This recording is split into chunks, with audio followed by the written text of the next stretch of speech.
शिक्षक चाहे तो किसी भी विद्यार्थी की जिंदगी संवार सकता है बिना किसी स्वार्थ के, और उतना ही विद्यार्थी को भी अपने गुरु पर विश्वास करना चाहिए।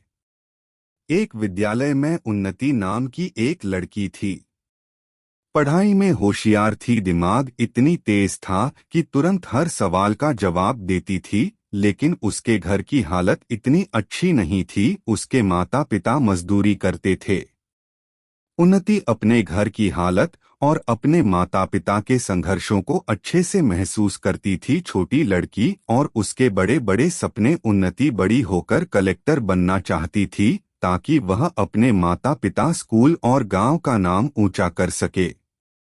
उन्नति का स्कूल 10वीं तक ही था। 11वीं और 12वीं की पढ़ाई के लिए 10 किलोमीटर दूर जाना पड़ता था। कई माँ बाप तो आगे की पढ़ाई के लिए दूर होने के कारण भेजते भी नहीं थे, और कुछ तो अपनी बेटियों की शादी करा देते थे। उन्नति जब 10वीं में थी तब उसके मन में भी डर सताने लगा कि क्या आगे की पढ़ाई के लिए उसके माता पिता उसे घर से दूर भेजेंगे या फिर शादी करा देंगे। इस बारे में उन्नति किसी से कुछ नहीं कहती, परंतु एक डर उसके अंदर बना हुआ था।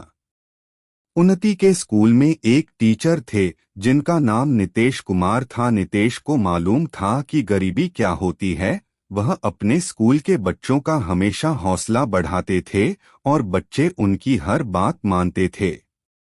उन्नति के मन का डर दिन ब दिन बढ़ता ही जा रहा था। माता पिता और घर की हालत देखकर वह और भी डर जाती थी। कहते हैं भगवान किसी ना किसी रूप में धरती पर आते हैं, और इस बार वह उन्नति के डर को दूर करने के लिए स्कूल टीचर के रूप में नितेश कुमार को भेज दिया। उन्नति 10वीं में अपने स्कूल एवं जिले में प्रथम स्थान प्राप्त करती है, लेकिन वह खुश नहीं होती। क्यों? अंदर का डर उसे रोकता है। क्या होगा, आगे की पढ़ाई कर पाएगी या नहीं, इस डर और आंखों में आंसू को लेकर अपने माँ बाप से पूछती है, क्या मैं आगे की पढ़ाई के लिए दूर जा सकती हूँ?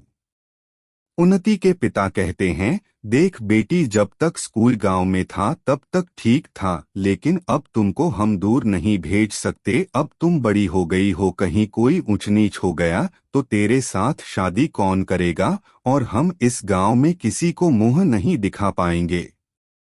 आगे की पढ़ाई का खर्च भी शायद ही उठा पाएंगे। हमारी हालत से तुम भली भांति परिचित हो। सभी स्कूल टीचर नीतीश कुमार वहां आ जाते हैं और उन्नति के माता पिता से कहते हैं, आपकी बेटी पढ़ाई में बहुत होशियार है और उसने 10वीं में अपने जिले में प्रथम स्थान पाया है। आप लोगों को उसे प्रोत्साहित करना चाहिए ताकि वह 12वीं में पूरे प्रदेश में अव्वल आए। उन्नति के पिता बोले, लेकिन हम इसकी पढ़ाई का खर्चा नहीं उठा सकते क्योंकि हम गरीब हैं। नितेश कुमार बोले, मुझे पूर्ण विश्वास है वह ऐसा कर सकती है। आगे की पढ़ाई की चिंता आप मत कीजिए, उसकी पढ़ाई का खर्च मैं उठा लूंगा क्योंकि मेरा इस दुनिया में कोई नहीं है और मैं गरीबी, लाचारी, कठिनाइयों से अच्छे से परिचित हूँ। इन सभी को महत्व नहीं देता क्योंकि जो इंसान इन चीजों के बारे में सोचता रहता है वह जिंदगी भर फकीर ही रहता है। इन चीजों का मेरे जीवन में कोई स्थान नहीं है। मुझे इतना पता है, कर्म करो, बाकी भगवान के ऊपर छोड़ दो। टीचर की बात सुनकर उन्नति के अंदर का डर चला जाता है और आंखों में खुशी के आंसू उमड़ पड़ते हैं। उसके माता पिता भी उनके आगे हाथ जोड़कर अपनी सोच पर माफी मांगते हैं और कहते हैं, हम दोनों और ज्यादा मेहनत करेंगे जिससे हम अपनी बेटी को पढ़ा सकें। जरूरत होगी तो आपको भी याद करेंगे।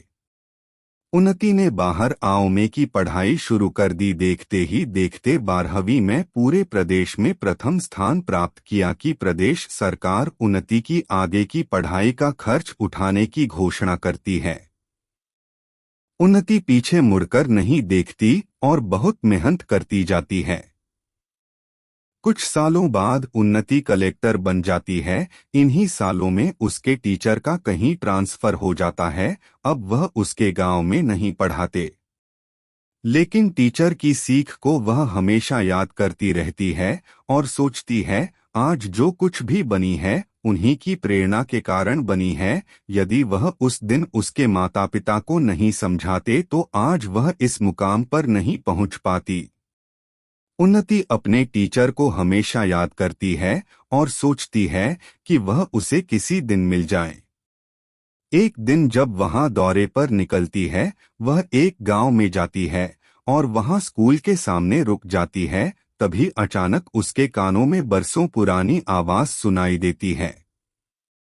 बच्चों की हौसला बढ़ाने वाली बातें, ऐसी बातें जो किसी को भी प्रेरित कर दें। वह धीमे धीमे अंदर जाती है और अचानक चौंक जाती है। उसके मुंह से निकलता है, अरे सर आप। अपने टीचर को देखकर ऐसा खुश होती है जैसे मानो उसने समंदर में मोती ढूंढ ली हो। अब वह बूढ़े हो चुके हैं, पहचान पाना मुश्किल था। वो उन्नति को नहीं पहचान पाते हैं, लेकिन उन्नति उन्हें पहचान लेती है और उनके पास जाकर उनके पैर छूकर आशीर्वाद लेती है। उनसे कहती है, कहाँ कहाँ नहीं ढूंढा सर आपको, मुझे मालूम था आप किसी ना किसी स्कूल में आप जरूर मिलेंगे और मेरे जैसे और बच्चों का सही मार्गदर्शन देते हुए। यह कहते हुए वह दोबारा टीचर के पैर छूती है। टीचर उन्नति को देखकर बोले, बेटी मैंने आपको पहचाना नहीं, बेटी कौन है आप और आपके यहाँ आंखों में या आंसू किस लिए? उन्नति बोली, सर मैं आपके स्टूडेंट उन्नति, जिसे आपने हमेशा प्रेरित किया। मेरे माता पिता को समझाया मुझे आगे की पढ़ाई पूरी कराने के लिए और आज मैं जो भी कुछ हूँ आपके कारण हूँ सर। मैं आज उस मुकाम पर पहुँच गई हूँ, पहुँचना चाहती थी सर। मैं कलेक्टर बन गई हूँ, आज मुझे आप मिल गए, मेरा जीवन धन्य हो गया आपसे मिलकर। टीचर के आंखों में आंसू आ जाते हैं। वह उन्नति को देखकर बहुत खुश होते हैं और कहते हैं, तुम जैसा विद्यार्थी पाकर मैं भी धन्य हो गया। वह उसे ढेर सारे आशीर्वाद देते हैं। दोनों की आंखों में ढेर सारे आंसू होते हैं। कहानी से हमें क्या प्रेरणा मिलती है कि अगर आप सच्चे मन से किसी कार्य को करने और बनने की ठान लो तो पूरी कायनात आपकी सहायता करती है।